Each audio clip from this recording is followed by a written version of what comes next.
Tuberkuliozė yra liga, kurią sukelia tuberkuliozės bakterijos, M. tuberkuliosis.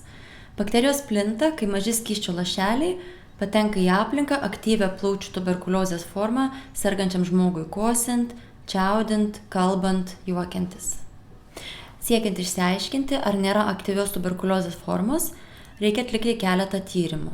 Vienas jų yra indukuotų skreplių mėginys. Tyrimo metu jums reikės įkvėpti druskos tirpalo iš garų garintuvo prijungto prie deguonies baliono.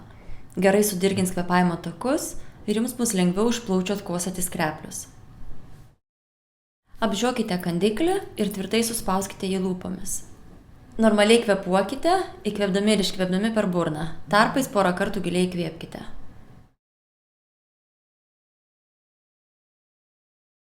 Skysčio perteklių vandenį iš garų nurykite. Gleivės, seilės iš burnos nebus naudojamos. Stipriai pakosėkite. Visas iš plaučių atkosėtas gleivės išspjaukite tiesiai mėgintuvėlį.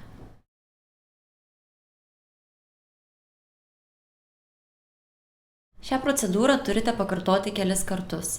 Laikykitės personalo nurodymų. Pasibaigus procedūrai užsukite dangtelį. Baigę nusiplaukite rankas.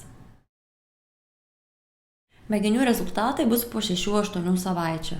Jūs galite būti pakviesti atvykti dar kartą. Remdamasis mėginio rezultatais, gydytojas nuspręs tolimesnius veiksmus.